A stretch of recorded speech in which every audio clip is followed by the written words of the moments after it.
দাম বেশি। হ্যাঁ, ঢাকায় দুধ দাম বেশি, কিন্তু মেহেরপুরে ওইখানে কিন্তু শাহিওয়াল জাতের সিমেন্টের চাহিদা বেশি, যার ফলে দেখা গেছে আমাদের গভর্নমেন্ট যে পরিমাণে এসএল সিমেন্ট ওইখানে দেয়, আমাদের লোকজন কিন্তু খামারি ফোন করে বলে আপনার কাছে এসএল আছে কিনা।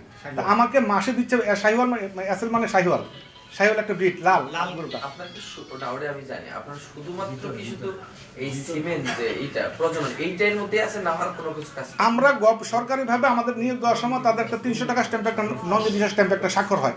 এটার মধ্যে লেখা ছিল যে কৃত্রিম প্রজনন কাজ ছাড়াও অধিদপ্তর নির্দেশিত যাবতীয় কাজ সম্পাদন করতে আপনি বাধ্য থাকিবেন, সম্প্রসারণমূলক। এইখানে আমরা কোরবানি হাটে ডিউটি করি বিনা, তার জন্য আমার কোনো পারিশ্রমিক কিন্তু আমি পাই না। আরো অনেক রকম কাজ, ভ্যাকসিন করার সময় আমাদেরকে কল করে আমাদের ভ্যাকসিনটাও করতে হয়। এলাকার যে আপনারা আমরা যে বাংলা ভাষায় বলি গরুর ডাক্তার, ওই পার্থক্য হচ্ছে আমরা প্রশিক্ষিত, আপনারা তো না না না না, আপনারা তো এইটা অনেক ক্ষেত্রে অনেক জায়গায় গোয়াল বলে, গোয়াল বললাম তো আঞ্চলিক ভাষায় বলে গরুর ডাক্তার, মানে আপনারা ওইটার সাথে তো আপনাদের না, ওইটার সাথে আমাদের কোনো সম্পর্ক না। আমরা কৃত্রিম প্রজনন কাজের সঙ্গে সম্পৃক্ত। আপনারা অন্য প্রজনন, আমরা প্রজনন করি, টেকনিশিয়ান, আর্টিফিশিয়াল ইনসেমিনেশন টেকনিশিয়ান, কৃত্রিম প্রজনন কর্মী। এর জন্য কি আপনাদের শিক্ষাগত আলাদা? হ্যাঁ, শিক্ষাগত যোগ্যতা আছে। এটার জন্য আপনার নির্ধারণ করা ছিল এসএসসি পাস, এনি গ্রুপ ন্যূনতম। আর কিন্তু আমাদের মধ্যে আপনার এসএসসি, এইচএসসি, গ্রাজুয়েশন, মাস্টার্স। আপনাদের কি আসলে সরকারিভাবে কোনো ভাতা দেওয়ার কথা ছিল? না, আমার জানা মতে এআই টেকনিশিয়ানদের সরকারিভাবে কোনো ভাতা দেওয়ার, রাজস্ব খাত থেকে ভাতা দেওয়ার কোনো কথা না। এটা একটা প্রকল্পের মাধ্যমে 2016 সাল থেকে 500 টাকা, পরবর্তী সময়ে 2000 টাকা উন্নীত করা হয়েছিল, যে প্রকল্পটিতে 30শে জুন শেষ হয়েছে।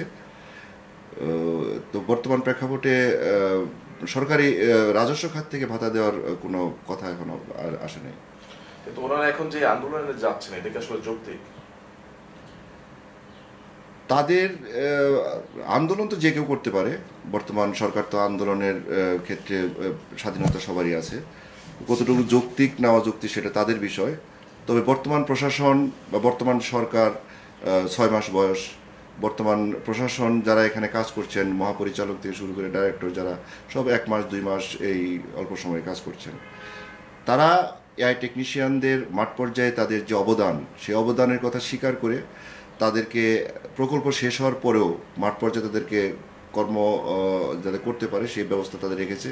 সমস্ত লজিস্টিক সাপোর্ট আমরা দিচ্ছি। এবং তারা যে একটা এআই করে যে ভাতা পায়, যেমন একটা এআই করে তারা 40 টাকা, এবং প্রতি 1 কিলোমিটারের জন্য 20 টাকা হিসাবে 10 কিলোমিটারে 200 টাকা, অর্থাৎ একটা এআই করলে একজন এআই টেকনিশিয়ান 240 টাকা ভাতা পায়। এটা তারা গ্রহণ করতে পারে।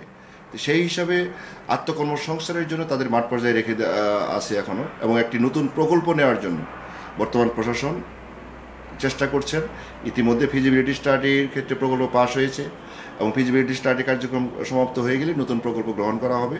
সেক্ষেত্রে হয়তো তাদের যে দাবি যে আমাদের ভাতা দিতে হবে বা করতে হবে, তখন এটা কোনো আপনার মানে ইদানিং কোনো কথা হয়েছে? জি, ওরা গত সপ্তাহের বৃহস্পতিবার আমার কাছে এসেছিলেন। তো আমি তাদের সাথে কথা, তারা নেতৃবৃন্দ যারা ছিল প্রত্যেকে এসেছিল, আমি তাদের সাথে কথা বলেছি। তাদের যে 7 দফা ছিল, 7 দফার সাথে আসলে সবগুলি পালন করা হচ্ছে, কিন্তু তাদের বিশেষ করে তাদের সম্মানিটা দিয়েছিল লাস্ট ইয়ারে 24শে জুন। প্রকল্প যেহেতু শেষ, 24শে জুন পর্যন্ত তারা সম্মানী পেয়েছে, যেহেতু প্রকল্প শেষ, জুলাই থেকে তারা সম্মানীটা পাচ্ছে না। তো এটা নতুন প্রকল্প, আমরা তাদেরকে আশ্বস্ত করেছি যে এটা প্রক্রিয়াধীন, অলরেডি তাদের ভাতার বিষয়ে ফিজিবিলিটি চলছে, এবং সেটা মন্ত্রণালয় থেকে পাস হয়েছে। নতুন করে যদি প্রকল্প হয়, দেন ওই প্রকল্প থেকে আবার নতুন করে তাদেরকে ভাতা সম্মানী দেওয়া সম্ভব হবে, এগুলো তাদেরকে আমি আশ্বস্ত করেছি। এটা কি ওনারা মেনে নিয়েছিল? তাদেরকে বলেছি, তারা মোটামুটি আশ্বস্ত হয়েছে। কিন্তু এটা বুঝতে হবে, এটা চাইলেই আমি আগামীকাল থেকে তাদেরকে ভাতা দিতে পারবো না। তারা বলছে স্যার আমরা আপনাকে রবিবার দিন জানাবো, আমাদের সংবাদ সম্মেলন আছে, তারপর আমরা আমাদের ডিসিশন নিব। তারপর এখন কিন্তু তারা আসেনি।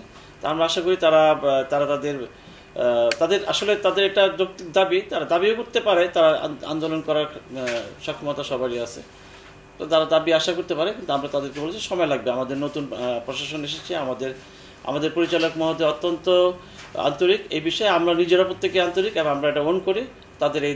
তাদের এটা যদি হয়, মানে তাদের যে দাবিসমূহ, তারা যেন আমরা এটা বাস্তবায়ন করতে পারি, সেদিকে কাজ করে যাচ্ছি ইনশাআল্লাহ। 2024-এ প্রকল্প শেষ হয়ে যায়, তারপরে প্রকল্প আবার শুরু হবে। তো প্রকল্প শেষ, এখান থেকে ভাতা পাওয়ার কথা না, তো এখান থেকে কি আসলে দাবিটা কি অযৌক্তিক মনে হয়? না, তারা তাদের দাবি করতেই পারে, কিন্তু এটা বাস্তবায়ন করতে গেলে একটু সময় দিতে হবে, প্রশাসনকে সময় দিতে হবে। এটা আপনারা জানেন মন্ত্রণালয় থেকে আসবে, আমার পরিচালক মধ্যে বলেছেন মন্ত্রণালয়ে পাশ হওয়ার পরে এটা অর্থ মন্ত্রণালয়ে যাবে, দেন অর্থ মন্ত্রণালয়ে পাশ হওয়ার পরে তারপর আমরা হয়তো তাদেরকে বাধা দিতে পারবো, সেটা সম্ভব হবে। তার মানে আমরা বলতে পারি যে একটা প্রকল্প শেষ হয়ে যাওয়ার পর আরেকটা প্রকল্প আসবে, এই ব্যাপারটা এরকমই প্রক্রিয়াধীন। ডেফিনেটলি এর মধ্যে থেকে আপনাদের সাথে আমাদের মিলেমিশে চলতে হবে এবং ব্যাপারটা বুঝতে হবে। রাইট, বাই দিস টাইম আমরা তাদেরকে অন্যান্য যে লজিস্টিক সাপোর্টগুলো, তাদেরকে সিমেন্ট সরবরাহ করা, তাদেরকে অন্যান্য ইনস্ট্রুমেন্টগুলো, এআই গান দেওয়া, তারপরে তাদের গ্লোভস দেওয়া, এগুলো আমরা সরবরাহ করে যাচ্ছি। এবং তারা যখন নিয়োগপ্রাপ্ত হয় তারা কিন্তু এই শর্তেই তারা ওনারা মানে আমাদের সাথে স্ট্যাম্পে মানে অঙ্গীকারবদ্ধ হয়।